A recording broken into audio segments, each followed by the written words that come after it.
Eu sou Ricardo Oliveira. Eu sou Gi Ismael. E eu sou Daniel Serrano. E esse é o Caderno das Coisas Preferidas, o podcast em que a gente se reúne semanalmente para falar sobre as coisas que a gente mais gostou na semana e também anotar algumas notinhas de rodapé.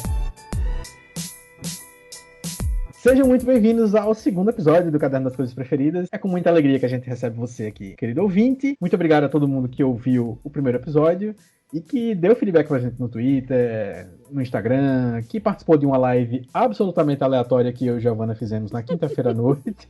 Foi uma das coisas mais caóticas que eu já participei em termos de live no Instagram. E graças a Deus ela fez a gentileza de não deixar registrado, né? Porque, enfim, não precisa. Já baixa nossa memória. Né? Obrigado, Gi. Obrigado. Foi importante. Estamos aqui hoje para, mais uma vez, conversar sobre as coisas que a gente mais gostou nessa semana. E sem mais delongas, vamos começar pela Dona Gi Ismael novamente. Conta aí, Gi, o que é que você mais curtiu essa semana? Então, vamos lá.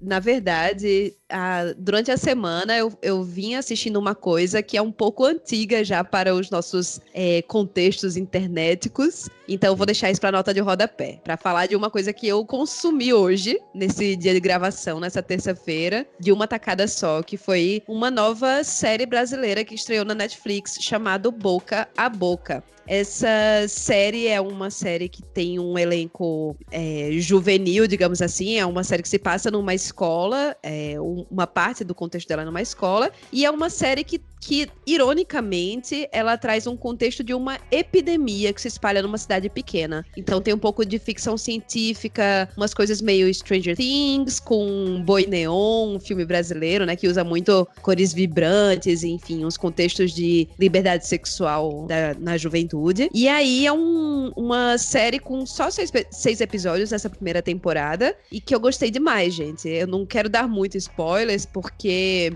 são poucos episódios, mas a série vai construindo uma coisa bem legal ao longo do enredo dela. Teve seus altos e baixos pra mim. A parte negativa que eu achei dela é que o ritmo dela às vezes é muito lento, então eu pelo menos dei uma bela devagada em algumas horas da série, sabe? Tipo, quando você tenta ficar ali acompanhando, mas você se distrai, pra mim isso é um sinal muito ruim do que tá acontecendo. E aí, eu queria te perguntar uma coisa. A impressão que eu tô tendo com séries curtas, como séries de 6 ou 8 episódios na Netflix, minisséries, é que eu tenho a impressão de que é meio que o desejo de diretores que queriam fazer filmes de 4 horas de duração e não conseguiam. 4 ou 5, 6 horas de duração.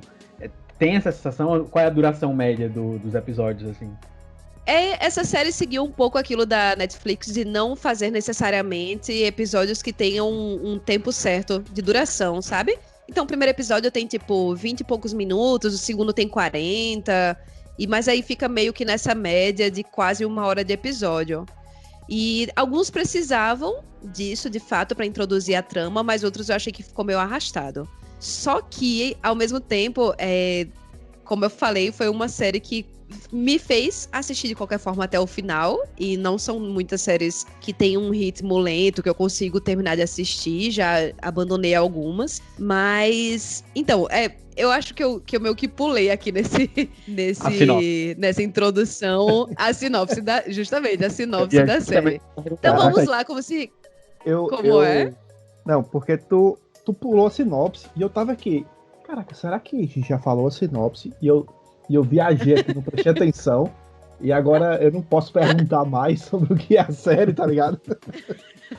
Não, vamos lá, vou falar sobre o que é a série, porque eu fiquei tão nessa de medo de dar spoilers que eu acabei pulando pra falar mais do que eu achei da série, mas tudo bem. Então, essa série, Boca a Boca, ela é dirigida e, enfim, criada por Esmir Filho, que é um paulista, e que criou essa série. Ele meio que segue esses temas de juventude ao longo de algumas obras dele. E aí, qual que é o mote de Boca a Boca? Existe uma cidade pequena, fictícia, chamada Progresso, aqui no Brasil, e que tem uma escola tradicional nessa cidade. É uma cidade que vive muito de campo, né? Então usa muito a pecuária como subsistência. E aí tem as pessoas da cidade e tem as pessoas de uma vila que moram lá perto. E aí existe meio que uma rivalidade ali, social mesmo, sabe? Tipo, as pessoas que são, por exemplo, da Casa Grande e a Senzala. Tem um pouco disso na série. E esses jovens, que são jovens que, digamos, que são reprimidos de uma certa forma, eles participam de uma rave. E nessa rave, eles experimentam alguma droga nova na cidade, trazida por outras pessoas que moram numa vila lá ao redor. E aí, eles acabam, um dia depois, descobrindo que uma doença estava sendo passada de boca a boca. Então, esses jovens que, tipo, ficaram loucaços nessa rave, se beijaram, vários pegaram vários, etc., descobrem que esse vírus provavelmente está se espalhando entre as pessoas que trocaram saliva. E aí, a partir disso, acontecem muitas outras coisas, mas tem esse mote. E quando a gente estava montando aqui o podcast, o Ricardo falou que lembrou, né, Ricardo, de uma premissa do It Follows, que é um filme de terror. Corrente do Mal. É um filme que eu amo. Isso. Que a galera Corrente do Mal. transmite uma maldição pelo sexo, né? Quando você faz sexo com uma pessoa que tá com a maldição, você passa a ser amaldiçoado e, no caso, você começa a ser perseguido por umas pessoas que estão meio que num modo de transe, assim, que estão destinadas a matar você. Que, tipo, a premissa de ser por algo de sexual, do toque, né, entre as pessoas, do afeto entre as pessoas, é bem interessante, né? Porque mexe com... Existia uma coisa... no cinema slasher, né, dos anos 60, 70, 80, de que muitas vezes os filmes tratavam que sempre eram as pessoas que estavam fazendo sexo louco numa cabana que eram assassinadas. E a galera dizia que tinha muito discurso puritano nos filmes, assim, de que era algo como se o subtexto do filme fosse que ele quisesse falar sobre o problema disso tudo. E que eu acho que o Corrente do Mal veio pra retomar essa discussão, e eu achei que... Eu fiquei doido pra ver a série, especificamente porque me lembrou isso, assim.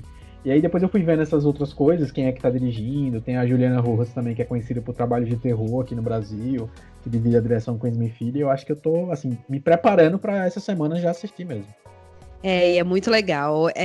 Tem muito esse debate acerca de puritanismo, acerca de como a vida dos jovens pode ser reprimida pela escola, pelos pais, pela igreja, de uma certa forma. E aí, é uma série que conseguiu desenvolver muito bem esse lado crítico, e tem umas coisas que são meio proféticas, ironicamente, de uma forma triste na série, porque essa série foi idealizada há 2 anos. O projeto dela, né, o roteiro assim, inicial, o esboço, foi apresentado para a Netflix em 2018. E aí esses 2 anos foram de realização, né, execução, enfim. E aí ela foi lançada justamente no auge da pandemia. E a série tem um pouco desse momento que a gente está vivendo agora, de fake news, esse momento de pânico geral, esse momento de não saber o que está acontecendo, não saber como reagir, ou fórmulas secretas, milagrosas, enfim. E é muito interessante, bicho, assistir a série nesse contexto que a gente está vivendo, porque é uma experiência que já é completamente diferente, tenho certeza, do que se tivesse sido lançada, sei lá, em novembro do ano passado. Enfim, recomendo demais, gente, boca a boca. Como eu falei, é uma série que, pra mim, teve altos e baixos, mas teve muito mais altos do que baixos, e deixou um cliffhanger bem legal no final da temporada, então vou com certeza parar pra assistir a próxima temporada quando ela for lançada. E... Deixou cara de que deve ter uma temporada a mais, então. Sim. Tem e assim, ela foi lançada no dia 17 agora, e ela tá no top 10 já do Brasil, sabe? Então, isso a Netflix sabe que é um sinal verde pra, ok, podemos fazer uma outra temporada dessa série. E... esqueci o que eu ia falar. É isso. E a série... Boca a boca na Netflix. E a série também poderia ser chamada de Sapinho. Tipo isso.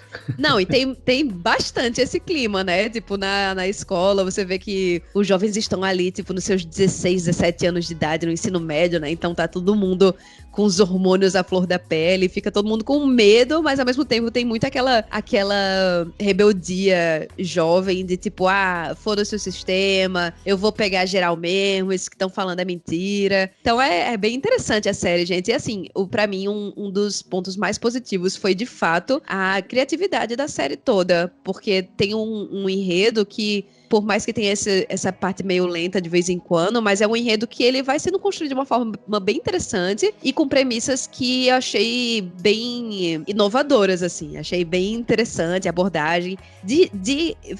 Visualmente, eu amei a série. De escolhas de edição de vídeo, de efeitos especiais, das cores, eles usam muito grandes contrastes, então tem, tipo, muita luz rosa e luz azul, sabe? Tem muito neon, que é usado na série, muita luz negra, então é visualmente bem legal. Lembra as coisas de Euforia, umas coisas de skins também. E é isso, deixo aqui minha recomendação, minha coisa preferida da semana, que foi a série Boca a Boca na Netflix. Só um complemento, tu tava falando de parte visual e tudo, e assim, por mais que a Netflix já tenha ajudado a quebrar isso, mas a gente sabe que ainda tem uma parcela da população, até gente próxima mesmo, que fica sempre com um pezinho atrás, né, quando é produção brasileira, nacional, e no aspecto técnico, assim, de edição, filmagem, produção no termo geral mesmo, tá bonitona mesmo? Eu achei incrível, de verdade. É uma série que, se você botasse um áudio ali em alemão, sabe, ou em outro idioma, você não pararia pra pensar com esses olhos assim de é produção brasileira e eu vou ter uma vista grossa em relação a isso, né? Eu tenho muito disso também. Eu não sei se é uma coisa de poucas pessoas, mas eu vejo que eu sou muito crítica quando eu vejo produção nacional e eu acho isso péssimo. E com essa série eu tentei me desarmar mais e ver assim com esse olhar de como se eu estivesse assistindo qualquer outra série de qualquer outro lugar, né? E mesmo olhando com um olhar crítico por ser uma produção brasileira, e a gente sabe, como você falou, do histórico que a gente tem de evoluções mais lentas, né, em relação a algumas coisas, isso é muito debatível, mas achei que é excelente visualmente a série, e a trilha sonora dela também tá muito legal. Eu fiquei bem surpresa por encontrar uma qualidade tão boa, assim, da série, de maquiagem, figurino também tá excelente. Enfim, curti demais. E quanto mais eu falo, mais eu gosto da série. Vocês já tiveram isso? Total. Eu ia contar, assim, eu não sei se vocês lembram quando você tá fazendo anotações, quando você tava, né, na época de colégio, faculdade, que você tá fazendo anotações em caderno pautado, que às vezes você anota as coisas no final ou no começo, mas às vezes você usa aquela pauta, assim, do lado esquerdo pra anotar algumas coisas, tipo, isso aqui tá ligado com isso aqui.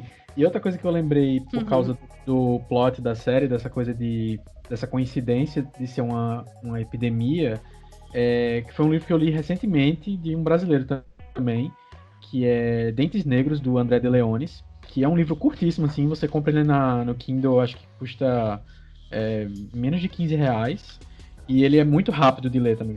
O tempo no Kindle, pra você ter ideia, acho que é 2 horas, 2 horas e meia pra você ler. E ele conta exatamente a história de uma epidemia que, assim, destruiu vários estados brasileiros, em que, assim, morreu 90% da população dessa doença, e que, coincidentemente, as pessoas, coincidentemente que eu digo com a série, porque eu vi no trailer alguma coisa sobre a boca ficar meio preta e tudo mais, a pessoa no livro morre e os dentes delas ficam negros, por causa da doença que ela sofre. Ela fica asfixiada e o dente fica preto. Aí quando eu vi, eu fiz, caraca, além de ser um negócio sobre uma epidemia no Brasil, ainda teve essa coincidência. Porque o livro do André de Leones, eu acho que tem quase 10 anos, se eu não estou enganado. É mais antigo, assim. E eu fiquei ainda mais querendo ver, porque me remeteu a esse livro, que é um ótimo livro, inclusive, por sinal. Então, anotadinha aí a dica da Dona Gi. A gente vê, então... Massa, só mais um... Não, vai. Oi. Não, então, só mais um rodapé que você estava falando, Ricardo, e eu lembrei que eu esqueci de comentar uma coisa que eu fiquei muito animada na série, foi quando eu vi que tem a presença de Grace Passou nela. Grace Passou é uma dramaturga absurda, ela é de Belo Horizonte, ela é uma atriz absurda, ela é uma cineasta absurda, ela é muito, muito boa, e eu só vim conhecer o trabalho dela agora nessa pandemia, porque ela lançou um curta-metragem em clima de pandemia, né? Tipo assim, no sentido de que ela tava trancada em casa e fez um um documentário, e ela tem um papel nessa série, e ela é uma atriz excelente. E ela, por ser uma mulher negra na série, traz essa questão junto com a vivência dela, e uma das protagonistas, que é na série a filha dela, é uma atriz estreante, traz também questões raciais à tona. Então é uma série que traz aí uns debates bem sociológicos que são interessantes da gente assistir durante a trama e fazer observar essas metáforas, né? Que na verdade não é exatamente o vírus que é o problema maior de toda a história. Show. Giovanna falou aí da série que começou a ser produzida sobre um vírus. Ricardo também falou do Dentes Negros aí sobre pandemia e vírus também. E a gente percebe que até o corona tá fazendo parte do Zeitgeist, né? Tá ligado na parada. Total.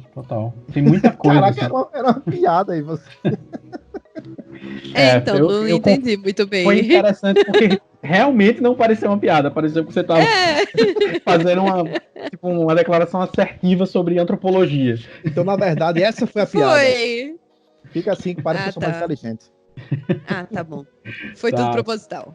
Aproveita que tu tá no embalo das tiradas, Daniel, e fala aí qual é a tua coisa preferida da semana. Minha coisa preferida da semana, na verdade, é um jogo que eu não terminei essa semana, mas ele ainda tá um pouco em alta, que é o lindo e maravilhoso remake de Final Fantasy VII. Então vamos lá aos meus amigos e amigas que não são otakus. Brincadeira, não sei tão otaku pra gostar não. Final Fantasy é uma série, pra quem não sabe, é uma série já conhecida de RPG, bem antiga. Ela leva o nome porque o primeiro Final Fantasy foi, assim, a última esperança da empresa.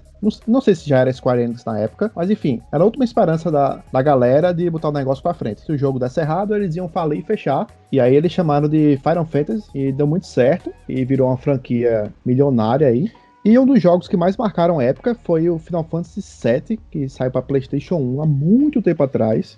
E desde que a Square anunciou que iam fazer um remake desse jogo, a galera que é fã já tá pirando há muito tempo. E aí o jogo saiu, eu peguei um videogame emprestado com um amigo meu, Mauri, aquele abraço. Comprei a mídia física do jogo pra ver qual era. E, velho, eu fiquei assim, abestalhado com o jogo, porque é muito, muito, muito, muito bom. É sensacional, assim, em termos de gráfico, beleza, a Square já é bem conhecida com relação a isso, a gente já tá no final da geração, então é de se esperar que a gente tenha gráficos mais bonitos, que realmente são muito bonitos, mas o que me chamou a atenção foi a galera pegar um jogo antigo de uma história cultuada, eles fazerem um remake e muita gente tava na dúvida se ia dar certo ou não, se a história ia ficar repetitiva, mas eles conseguiram fazer algo assim, ao mesmo tempo que homenageia quem é o fã antigo, mas traz coisa nova pra quem não conhece nada da história e tá jogando pela primeira vez. É muito, muito massa. Pô, doideira. Tu tá jogando no PS4 então, né? Isso. Ele, por enquanto, tá exclusivo do PS4, mas ele depois vai ser liberado pra outras plataformas. Eu tenho uma memória, gente, muito marcante, assim, de Final Fantasy. Eu nunca joguei nenhum dos jogos Final Fantasy, mas acompanhei meu irmão jogando vários deles. E eu lembro que o 7 foi um dos primeiros que eu me vejo com consciência, no sentido de que eu já tinha uma idade um pouco maiorzinha, né, pra entender o que é que tava acontecendo no jogo e tal. E eu fiquei absolutamente encantada com Final Fantasy VII. Eu viajava, assim, eu estava do lado do meu irmão e ficava horas com ele ali no videogame, assistindo as partidas, né, de Final Fantasy. Eu não lembro agora se ele jogava num emulador no computador, se era em algum videogame. Saiu pra... Qual plataforma que foi o Final Fantasy VII? Já foi no PlayStation 1? Foi, PlayStation 1. Eu acho Pronto, que só então foi é isso nele, mesmo. Então foi isso PC mesmo. Também. Foi mal, só pra PC também. Não, então, mas eu acho que foi no PlayStation 1 que eu o acompanhei jogando.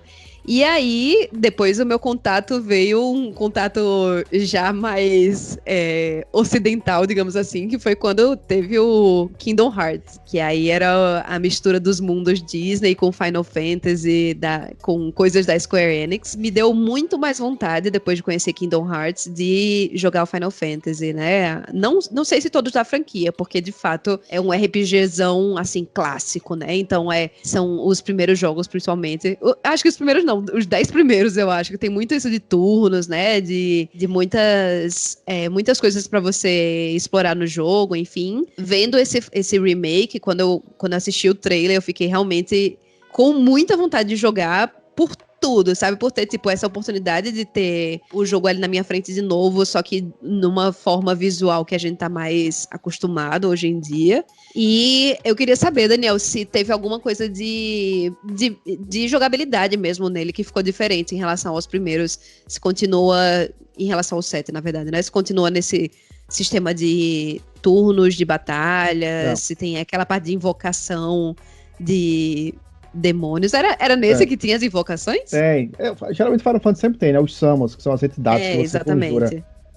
Então, o sistema de batalha mudou completamente e foi algo que me chamou muita atenção, porque pra quem tem alguma familiaridade com RPG, já deve ter visto alguém jogando alguma live, ou algum amigo jogando, enfim. Sempre dá aquela impressão de ser aquele jogo meio parado, né? Que você tem que ficar lá botando ataque, magia, escolhendo as coisas bem específicas. E ao longo do tempo, a Square vinha testando já alguns jogos, com sistemas de batalhas meio diferentes, acertando umas coisas, errando outras. Mas eu acho que nesse agora eles conseguiram afinar e deixou um negócio assim, que pra mim é perfeito. Ele dá ação suficiente pra você não ficar entediado, achar que tá repetitivo, mesmo pra quem, tipo, se você não gosta de RPG, você não vai ficar entediado. Mas ao mesmo tempo, se você gosta de toda a parte de definir o que cada um vai fazer, ter o controle exato da batalha, do que tá acontecendo, você tem isso, e não só tem isso, você precisa fazer isso em alguns momentos. Você não vai conseguir avançar no jogo só simplesmente apertando o quadrado, adoidado e querendo seguir em frente.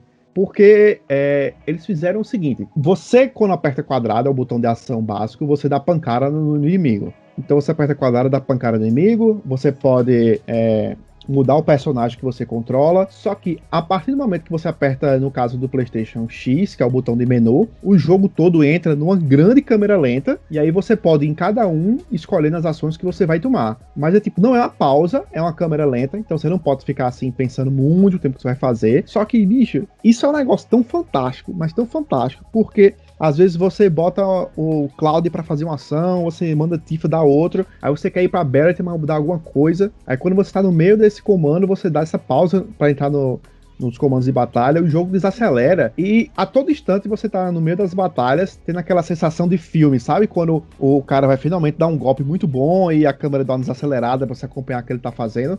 Então, tipo, enquanto eu jogava... Massa, bem Matrix.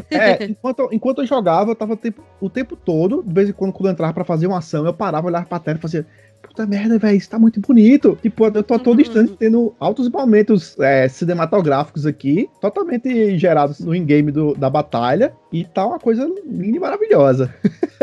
E que incrível, pois me deu muita vontade de jogar mais ainda. Mas assim, o grande aspecto que me chamou mais atenção nesse jogo, claro, tem o lance da história, que eu não vou dar spoiler. Aí você pode dizer: pô, o jogo foi lançado há não sei quantos anos, tu vai dar spoiler da história. Então, pois fique curioso. Apenas jogue. Mas o que me chamou muita atenção foi o trabalho que eles fizeram com a trilha sonora no jogo. Porque já é uma marca dos jogos da Final Fantasy, né? Você tem... Quando muda uma área, quando você entra no esgoto, você muda de cidade, vai pro campo, cada lugar muitas vezes tem uma trilha diferente, e muitas dessas trilhas ficaram famosas, conhecidas pra galera gamer que curte, e Final Fantasy VII tem várias trilhas que ficaram bem conhecidas. Então, todo canto que tem, segue esse mesmo padrão. Tem lá a trilhazinha sonora, trilhazinha não, né? Assim, uma trilha muito boa rolando, só que o que acontece? Você tá andando na cidade e de repente você entra dentro de uma batalha. A trilha automaticamente muda, então assim, ela permanece a mesma trilha, mas ela vai entrar com um arranjo totalmente diferente, mais animado, mais puxado, com guitarra por trás, mais acelerado, é uma música de batalha. Ou se você tá num canto e acontece alguma coisa de drama, essa mesma trilha muda e entra um drama. Você tá num canto e vai enfrentar um chefe, essa trilha muda e vira um negócio super épico. E assim, são trilhas absurdas e dá uma imersão gigantesca do jogo, velho. Aí, pra eu não encerrar dizendo que o jogo é 100% perfeito, se eu fosse colocar um defeito aqui, eu diria que alguns personagens, a modelagem deles eu acho meio estranha, e é algo que isso me incomoda na Square há algum tempo já. É meio bonecão demais algumas coisas. Os principais nem tanto, alguns secundários ficam meio bonecão, isso me incomoda um pouco, e eu acho que no afã que a Square tem de querer internacionalizar demais as coisas dela, eu acho que todo mundo é muito estereótipo de japonês, por assim dizer. Todo mundo tem muito trejeito que a gente olha assim e meio que dá uma desconectada da realidade, porque, caramba, o cara é tudo durão, aí faz uma posezinha assim bem esquisita. Mas assim, é micro detalhe. Pra quem é fã, acaba sendo divertido isso. Mas pra quem tá querendo conhecer e querer entrar no mundo, talvez isso tire um pouco da realidade. Mas fora isso, recomendo demais jogar.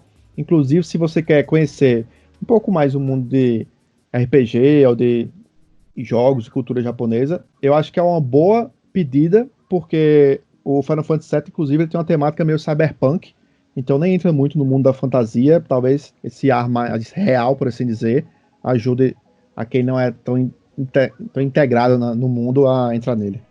Ó, Daniel, essa tua de, olha, se eu tivesse que falar um defeito, me lembrou aquela clássica frase das pessoas em entrevista de emprego. Ó, se eu precisasse falar um defeito meu, seria meu perfeccionismo. Total. Foi bem por aí. E aí, Ricardo, você já ouviu a minha, já ouviu a de Daniel? Os públicos que estão nos ouvindo já ouviram também? Queremos saber da sua. Qual é a sua coisa preferida dessa semana? Hoje é dia de reverenciar genialidades de jovens talentos. Como é que o Faustão falava? Concerto para a juventude. Reverenciar talentos musicais.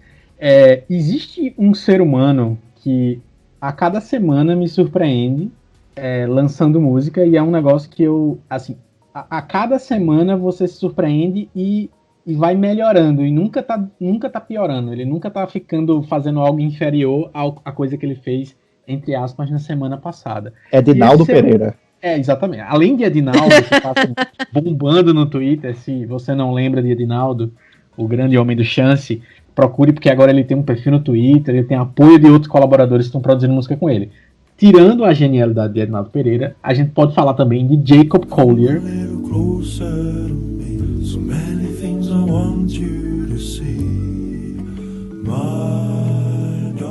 Um jovem britânico de 25 aninhos, que pra mim tá na categoria de youtubers que fizeram alguma coisa interessante fora do mundo do youtuber, tipo o Bo Burnham, que fez aquele especial da Netflix Make Sim. Happy, que é um cara que veio do YouTube e depois fez o excelente Eighth Grade, que é um filme incrível que é um coming of age, que a gente tava conversando sobre isso, né, Gi, esta semana, que é um excelente coming of age, assim, e ele fez essas duas coisas muito boas, assim, uma mais parecida com o que ele já fazia no YouTube e outra completamente diferente, que foi um filme meio drama, com pouquíssimos toques de comédia, mas assim como o Bo Burnham, o Jacob Collier é um cara que nasceu fazendo coisas no YouTube. E qual é a parada de por que eu tô gostando tanto de ouvir o Jacob Collier, assim? Primeiro que ele surgiu com isso, assim, de fazer música maldito motoqueiro. Eu ia falar isso agora. Eu tô escrevendo pra você, ficou bem alto. Pega muito, velho, em moral. Mas eu não vou cortar isso na edição. Você ouviu que a realidade do podcast Caderno das Coisas Isso Preferidas. Isso é Brasil! O Jacob Collier é o seguinte, ele lançou recentemente, assim, ele começou um projeto chamado Jesse, que tem um demudo, e ele vem lançando um disco por ano. E aí ele já lançou o primeiro, já lançou o segundo, e em 2020 estamos no momento em que ele está lançando os singles do terceiro disco. Então, o primeiro disco, se eu fosse resumir até agora esses três, porque ele pretende lançar 4, daria para dizer que o primeiro disco foi feito para Daniel, o segundo disco foi feito para mim e o terceiro disco está sendo feito para Giovanna. Aí explico o porquê. Passada. O primeiro disco explica. É a experimentação dele mais de orquestra. Então, é um disco com uma orquestra participando. Massa. É um disco com misturas de jazz e orquestra. E, assim, o começo do disco parece que você está ouvindo a trilha sonora de um filme da Disney ou uma coisa desse tipo, e de repente começa a ficar meio jazz e brinca com muita coisa. E assim por diante.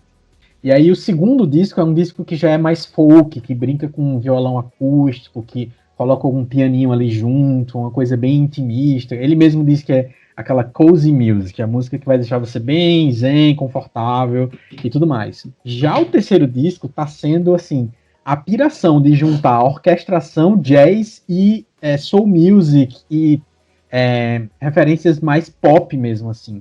Então, Na bagagem desse cara tem somente 4 Grammys, e ele tem só 25 anos de idade. Ô, louco. Nossa. Ele já ganhou um Grammy de arranjo. Que eu estou fazendo com a minha vida.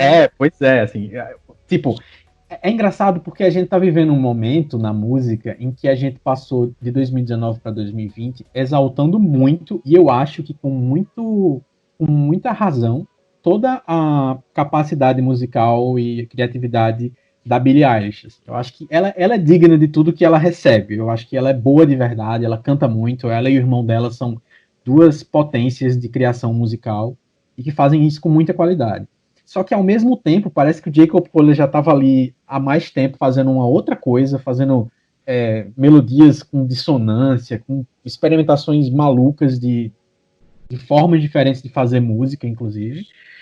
E a gente chegou no momento em que é injusto que ele tenha só 600 mil inscritos no canal do YouTube dele. Ele tem vários vídeos na casa dos milhões de views, mas é estranho que um cara que já gravou com Coldplay, com Jojo, com Snark Puppy, com Pharrell Williams, com Hans Zimmer, com Steve Vai, com Daniel Caesar, com Dolla Sign, com Mahalia, é estranho que ele tenha só 600 mil inscritos no canal do YouTube dele. Que leque, hein, do cara. Velho. E, assim, Hans Zimmer tava aí no meio. Pois é. Exatamente. Essa é a graça da parada, porque se você vai ouvir, e eu fiz o experimento social de mandar pra vocês dois coisas completamente diferentes dele, assim, que eu achei que tinha mais a cara de cada um de vocês, porque ele consegue ser versátil nesse sentido. E aí, eu tava falando sobre a história da Billie Eilish e ele, assim, que tá na hora da gente começar a descobrir mais o som dele, principalmente porque é música boa.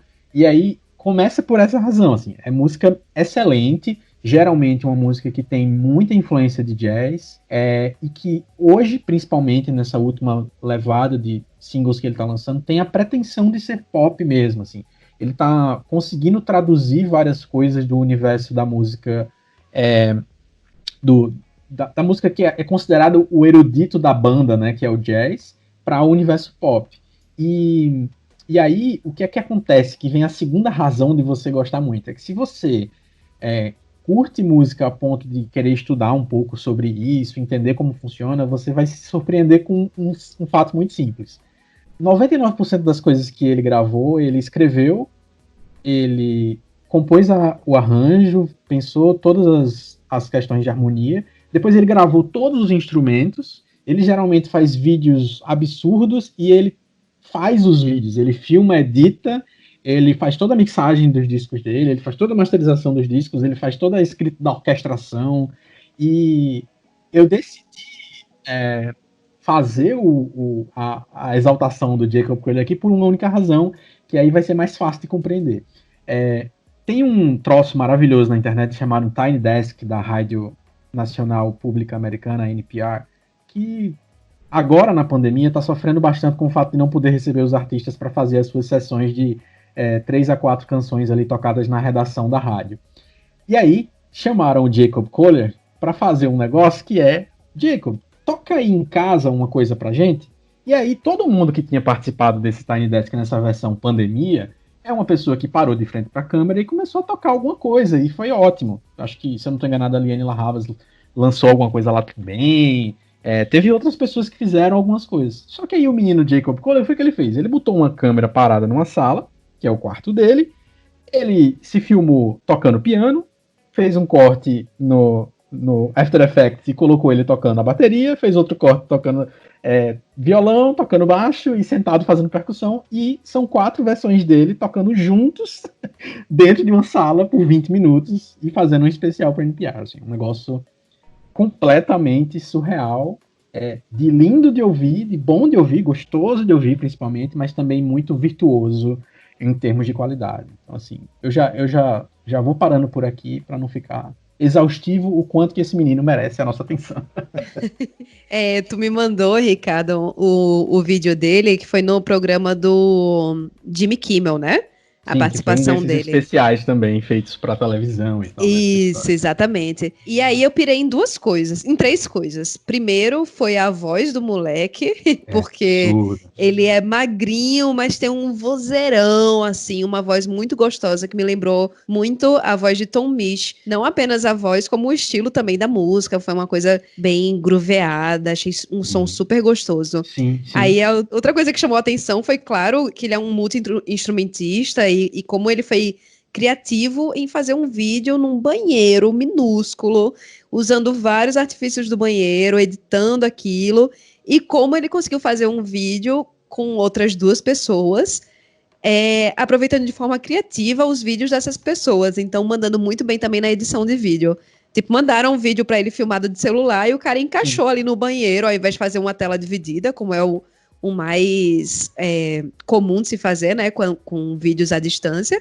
O cara colocou um vídeo ali no espelho, o outro vídeo ficava refletido na janela, e você tem a impressão que todo mundo tá ali no banheiro junto com ele, como se fosse numa grande tocada surrealista. Eu achei o máximo, total. bicho. Achei fantástico. muito legal. Antes do Daniel falar sobre o vídeo que eu mandei pra ele, porque a razão foi uma escolha audiovisual também, assim, o vídeo é muito doido que eu mandei pra ele, que é eu acho que foi do All Night Long. All Night Long. E aí, ele tinha um projeto no canal do YouTube dele chamado I Harm You, que é tipo, eu harmonizo você, e ele recebia de vários inscritos do canal, pessoas cantando trechinhos de músicas, tipo, só uma nota ou uma palavra, coisas assim. E ele recebia de outros cantores também, o Jamie Cullum, que é um outro britânico fantástico do jazz, mandou alguma coisa pra ele, vários amigos do mundo da música. E, cara, tem um vídeo gigantesco que é só isso, assim, ele fazendo música com as pessoas fazendo uma nota. E a parte doida é que é muito trabalhoso de fazer isso só musicalmente, e ele ainda faz a parte visual também, que é um negócio absurdo, você ainda dominar tão bem fazer a edição disso tudo, né? Que é um pouco do que tem no All Night Long também, né, Daniel?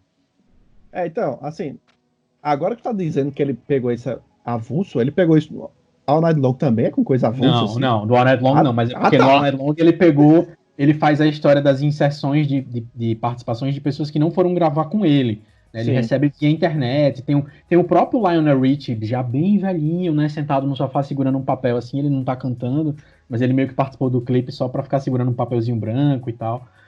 Mas as inserções do Take Six, que participa com ele, são todas remotas, assim, os caras gravaram em casa ou no estúdio, em algum lugar, e ele foi inserindo, né, que dá uma trabalheira danada. Daniel, que é editor de vídeo, sabe que dá muito trabalho fazer esse tipo de coisa. Porque o Victor mandou, aí, quando tá falando a questão de ser muita gente, aí é exatamente isso que é o All Night Long, né? O cara, vou fazer um clipe fazer uma música com orquestra. Mas eu não vou fazer só com orquestra.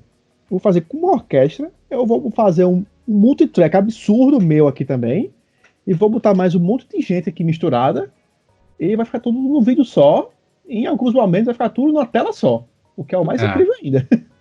Que é uma referência, inclusive, ao clipe original do Lionel Richie. O original é como se fosse, é muito, pra quem gosta de La La Land, né? Acho que Giovanna adora La La Land, né? Aquela coisa de, do nada, a cidade sendo invadida por pessoas dançando e muitas cores. O clipe tem muito disso, assim. E aí é meio que a festa durando o tempo todo e a noite toda, né? E tem muito disso no clipe também. E aí ele ganhou o Grammy por esse arranjo de All Night Long. Ele ganhou pelo arranjo que ele fez da música dos Flintstones, que 99% é só a voz dele. Ele faz o baixo, faz a melodia que seria o piano que faria, ele faz como se fosse a percussão também, e aí depois ele ganhou ano passado o Grammy, que aí eu acho que esse assim, foi um dos mais legais de todos, que ele ganhou de uma versão de Moon River, né, que é aquele jazz bem calminho, antigo, que é bem famoso por causa da Audrey Hepburn também, em Bonequinha de Luxo. Ele fez um arranjo novo, e é uma piração, assim, o clipe é um negócio absurdo também, foi tudo ele que fez.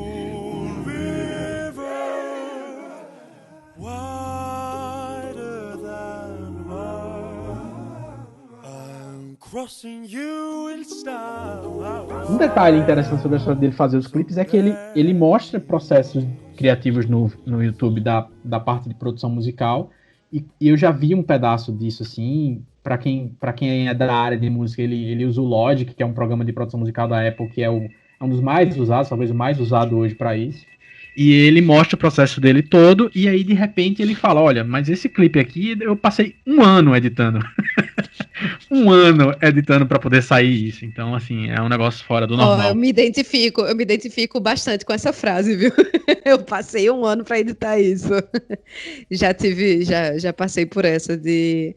Assim, principalmente quando é projeto pessoal, né? A pessoa dá uma empurrada boa, assim, não... Depois eu volto pra esse aqui. Deixa eu terminar esse aqui antes. Eu Mas.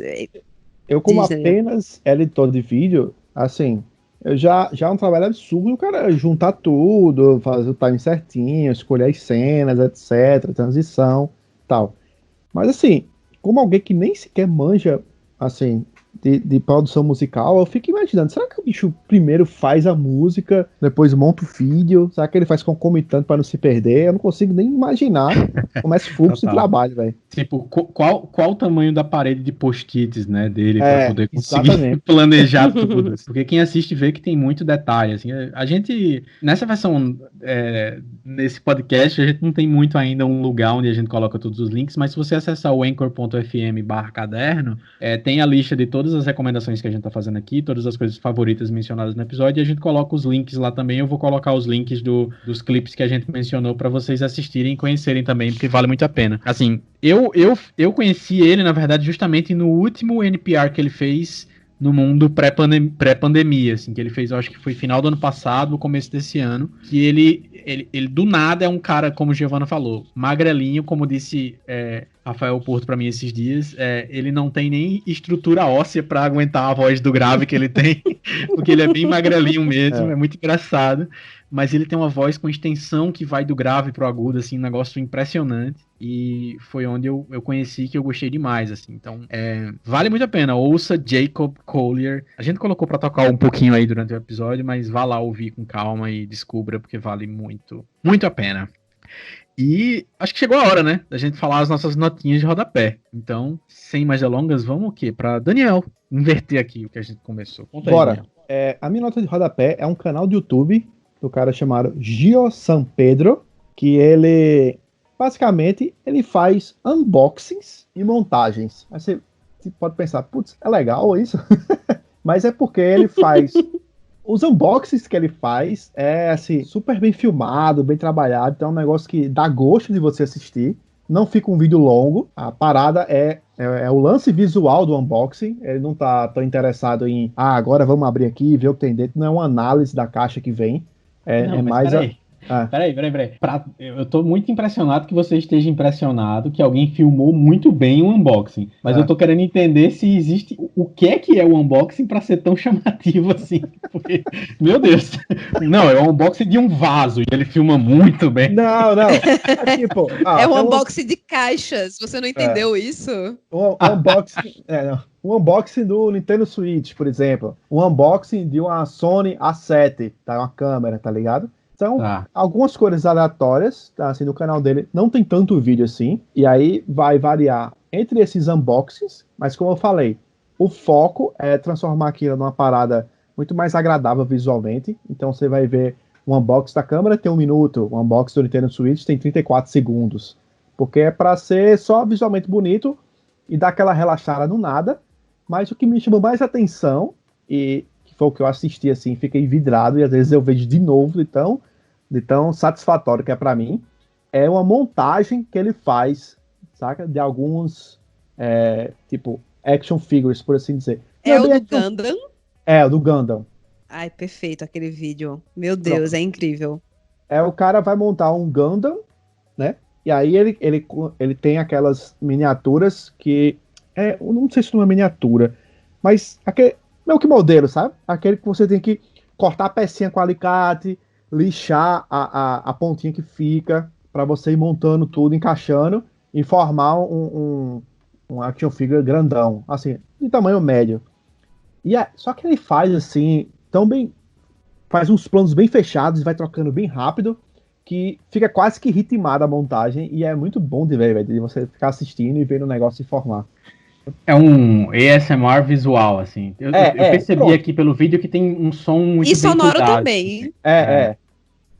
Ele juntou duas coisas, né? E eu prefiro assim, do que a mulher falando. Não, aquilo ali eu acho creepy. Tem quem goste. Mas eu tô entendendo agora mais. Tem quem gosta Tem quem gosta de Billie Eilish, né? Que é uma cantora ASMR. Dá pra dizer que sim, assim, com muitas ressalvas, mas dá pra dizer que sim. Mas eu tô vendo agora o vídeo aqui enquanto a gente tá conversando e eu tô entendendo mais. É realmente É É cativante. hipnotizante. É. Hipnotizante é uma boa palavra, assim, é magnético, você quer terminar de ver. Doideira, cara. Que legal. Só pra deixar registrado, Dio San Pedro. Vai estar Isso. no link do anchor.fm/caderno, mas fica aqui o registro. Tem outra notinha ou era isso? Não, hoje é só essa. Excelente. Dona Gi. Ricardo, eu tô com medo de pegar a tua. Será que é a mesma? Porque, na verdade, foi A você que me minha? deu o bizu. Foi você que me Não, deu o eu não, bizu Eu dessa. não vi ainda, vai fundo aí que eu não assisti ainda. Não, não, você está achando que eu tô. Vou falar de um, mas vou falar de Nossa, tá outro. muito legal isso pro ouvinte. Não, então, eu passei o sábado inteiro ouvindo uma mulher, ouvindo muitas músicas dela, ouvindo rádios baseadas em músicas dela, que é a Liane La Havas. E aí, Sim. meu amigo Ricardo, esse que vos fala aqui junto comigo, e Daniel, Ricardo veio falar que ela lançou um cover de Radiohead, né, da música Weird Fishes, que na verdade é um cover que ela já tinha lançado na internet há um tempo, só que não era oficial, assim, digamos, gravado, né? E Isso. aí acontece que ela, na verdade, lançou um disco inteiro nesse ano, Semana passada, recentemente. né? Semana passada isso aí. Então, Na última semana sexta. passada, exatamente, foi no dia 17 que saiu aí o disco. E é muito, muito, muito, muito gostoso esse disco. Além da versão de Weird Fishes, que é uma das minhas músicas preferidas do Radiohead, ela tem Total. aí muitas outras músicas no disco, são 12 faixas. Então é um disco recheado de uma suavidade incrível que essa mulher traz. Uma voz gostosa e com uma música que é ainda mais gostosa de se ouvir. E é um tipo de música que eu tenho ouvido bastante recentemente, né? Que é um pouco desse chill wave, umas coisas meio jazzísticas, Muito de soul, né? contemporâneas. Isso, Sim. soul, R&B. Então, uma black music contemporânea, digamos assim. E, enfim, foi uma cantora que eu descobri aleatoriamente enfim, nessas playlists de Spotify, né, que vai indicando coisas pra gente, e fui ouvindo, e sempre que tocava no aleatório, eu salvava e percebi que eu salvava a mesma música ou a mesma pessoa várias vezes. Aí foi quando eu parei e falei, não, vou ouvir essa mulher. E é isso, esse disco novo dela tá aí no Spotify e todas as outras plataformas, e o nome é Can't Fight, desculpa, o nome de um single é Can't Fight, e o nome do disco mesmo dela é Liane La Havas, que é o nome artístico barra completo dela. E é o título do disco homônimo desta pessoa Total. maravilhosa. Cara, vale a pena. É o tipo de música que é muito boa para um vinho na sexta-noite, ou para acordar, ou para fazer a faxina, como a gente disse que tá fazendo. Assim, é o tipo de música Foi. que ela não é para você dormir, tipo, ela relaxa você, mas não é para você dormir. É para você relaxar e ficar menos estressado, assim, que é muito gostoso de ouvir. Isso, e diga-se de passagem que foi uma faxina suave, porque assim, Sim. eu acordei no sábado e falei, pô, vamos fazer então aqui uma arrumação na casa, né, junto com meu marido e tal. Aí eu falei, ó, vamos de boa hoje, vamos pegar uma cervejinha, sem aquela faxina agoniada de levantar sofá para passar o aspirador de pó, sabe? Nossa. Então foi bem nessa vibe Realmente, e é quando por você aí mesmo. descreveu a sua faxina agora, eu fiquei pensando, pô, mas realmente não tem como fazer faxina com ela se não for uma faxina assim, bem zen, porque faxina geralmente você precisa de uma coisa bem animada, né? Tipo, domingo de manhã, Totalmente, Rai tem colocou que The botar um Hot Tim Wheels aqui Maia, uma Beyoncé. Total. E ela gravou coisa com quem? Com Jacob Collier, meu amigo. De novo, aí está De novo. ele. E aí eu vou dizer que a minha dica, a minha notinha de rodapé, se Giovana não tiver mais uma, que agora eu furei a fila, Não, fica à vontade. a minha segunda dica é outra mulher que gravou com Jacob Collier, que aí essa é uma coisa que é muito, muito específica, assim.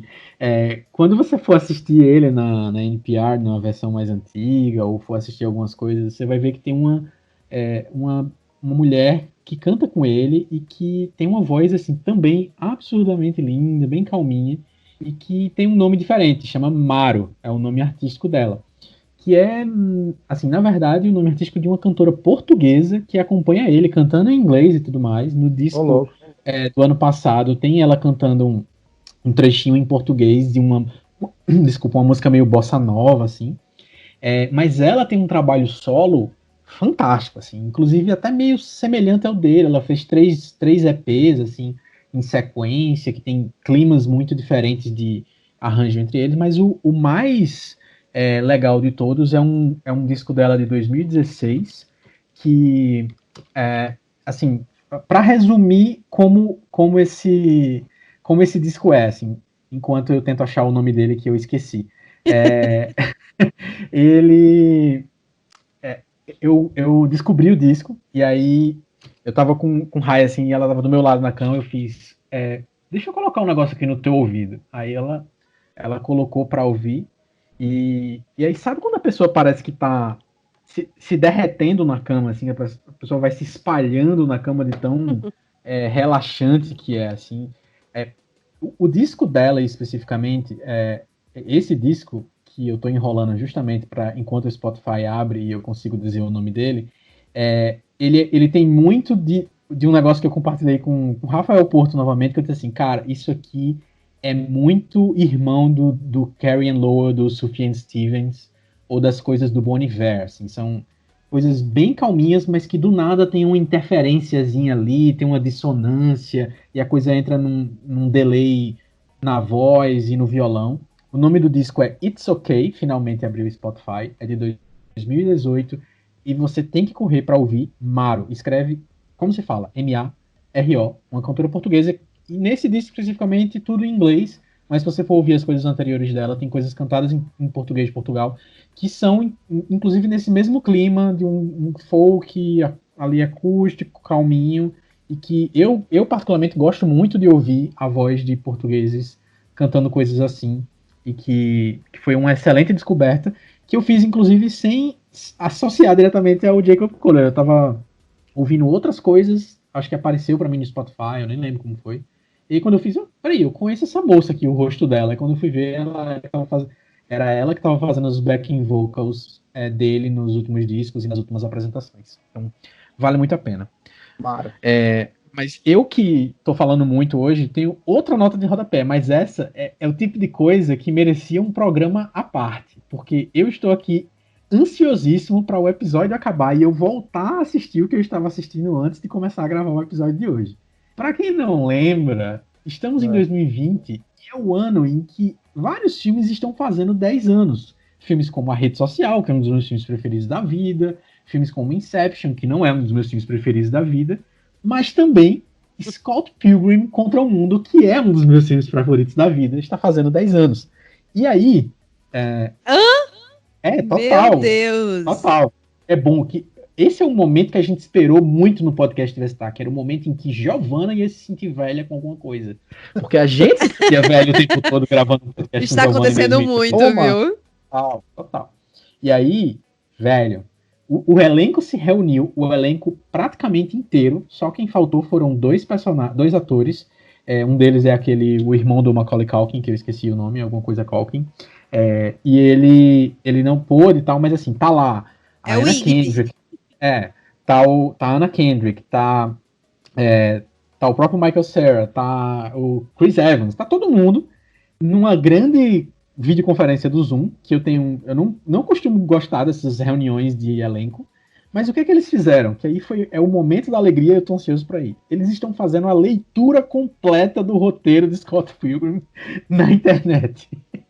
E é basicamente, cena a cena, cada um fala a sua fala, o roteirista lê as indicações de roteiro, o diretor lê outra parte da indicação de roteiro, um dos atores faz a narração, que tem a narração no filme, e os outros atores vão lendo as suas falas. Só que foi muito bem editado, então vez ou outra entra a trilha sonora, às vezes aparece os storyboards, o próprio criador de Scott Pilgrim nos quadrinhos aparece fazendo ilustrações em tempo real das cenas. Então assim, é um negócio, velho, mas assim, totalmente maravilhoso, porque você vê como funciona uma leitura de roteiro, que é com essa galera toda junta fazendo leitura para depois ir ensaiar, e como as pessoas, eles inclusive, são apaixonados pelas coisas do filme, assim, que era uma coisa que eu não fazia ideia. Eles gostam, eles se divertem vendo as cenas e o quanto que é legal ver o outro interpretando com gosto, assim, sabe? Mesmo sendo uma leitura de roteiro. Então, eu cheguei na metade e eu preciso terminar essa gravação aqui agora pra ir assistir esse negócio logo. Muito bom. Rapaz, e você falou isso, me lembrou que o Community, depois que a série entrou na Netflix, né, ficou extremamente popular, muito mais do que foi, eu acho que no começo. Sim. Community tem uma base de fãs que é muito sólida, né, sempre teve esses fãs, assim, fiéis, que lutaram pra série não ser cancelada na época, e etc., e aí, agora na Netflix, estourou de novo, porque é uma série muito excelente, minha gente. É muito boa, muito boa. Eu sou louca por Community. E aí, nesse clima de fique em casa, #stay home, o Community lançou também um reunion aí com o elenco, para ler também, cada um em sua casa, um roteiro de um episódio, que é o o quarto episódio da quinta temporada, que é o nome Cooperative Polygraphy. Acho que é isso, Cooperative Polygraphy, que é logo depois não sei se eu posso dar um spoiler, mas enfim, logo depois que um personagem morre.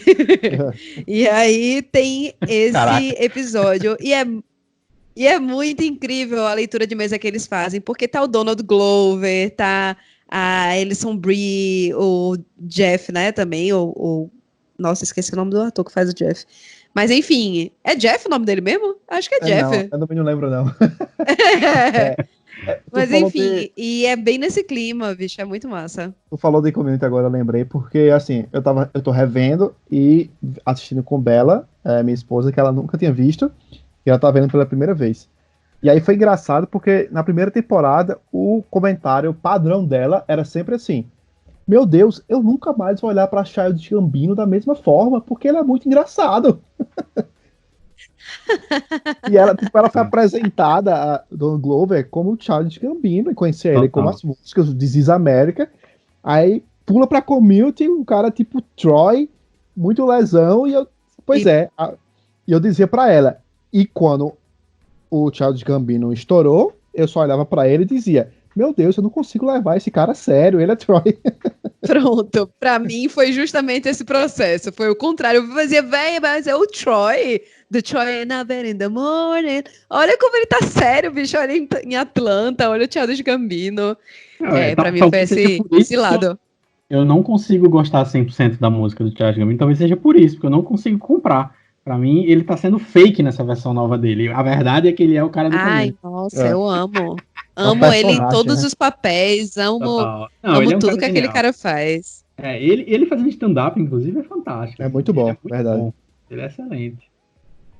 Mas é isso. Cheio de coisas excelentes esse episódio, viu? Pelo amor de Deus. Agora sim, pra quem chegou até aqui, que provavelmente não foram muitas pessoas, a gente tem uma novidade pra contar. Se você baixar... Nossa, meu pessimismo, né, Gi? Se você baixar o aplicativo do Anchor, que é por onde a gente publica o episódio, e ele vai para o Spotify, vai para a Apple, vai para Google, para todo lugar. Mas se você acessa na sua loja de aplicativos do Android ou da Apple, o Anchor, você pode baixar, procurar a gente lá, Caderno das Coisas Preferidas, e você pode responder ao nosso episódio mandando um comentário em áudio. Então, essa é uma forma nova da gente ter a sua participação, já que a gente ainda não tem uma página onde você pode mandar seus comentários, um lugar para fazer isso. A gente já foi mais organizado, né, gente? Eu fazia uma paginazinha lá no Universidade, tinha espaço para comentar, mas agora a gente tá assim na doida. Então, faz isso, baixa aí. Se você é nosso amigo, assim, de saber nosso WhatsApp, manda um áudio no WhatsApp que a gente quer colocar você aqui no episódio para você contar qual foi a sua coisa preferida da semana ou por que você gostou de alguma coisa que a gente comentou aqui também. Então, para finalizar, eu queria que a gente deixasse nossas redes, porque aí vocês podem exatamente fazer isso que a gente está falando. Mandar por inbox, mandar uma mensagem em algum post quando a gente divulgar e assim por diante. O meu @ no Instagram é @ricardo com conteúdo e @diversitar no Twitter. E Giovana é? O meu no Instagram é @gismael, ou seja, tem 2 Is aí, Gismael. E no Twitter já tinha esse nome, não sei porquê, que ódio que eu tenho. Então é @gismael com 3 Is. É isso. Gi e Ismael. Exatamente. Ismael. É. E tu, Daniel? Tanto no Instagram como no Twitter, o meu é @Girimum, com J, não escrevam Girimum com G, porque é errado. Jerimum. Mas fala no Twitter, porque o Instagram eu uso muito pouco. Excelente, excelente. Siga nas redes e recomende, passe pra frente o Caderno das Coisas Preferidas para os seus amiguinhos. Boca a E boca. conte pra gente. E boca a boca. Cuidado com o boca a boca. Só isso. E passe pra gente Use aí. máscara. Deixa seus comentários. Eu vi, inclusive, uma imagem aqui que eu fiquei curioso, porque tem algum trecho da série que aparece por pessoas de máscara. Eu tô muito curioso pra ver. De verdade. Eu espero que você, querido ouvinte, também esteja muito curioso para assistir e ouvir as coisas que a gente recomendou por aqui, jogar Final Fantasy VII, ouvir Jacob Collier, assistir Boca a Boca na Netflix e todas as outras notinhas de rodapé que a gente trouxe. É isso essa semana. A gente se encontra na próxima semana. Até a próxima! Até mais. Tchau, tchau, tchau, tchau, tchau.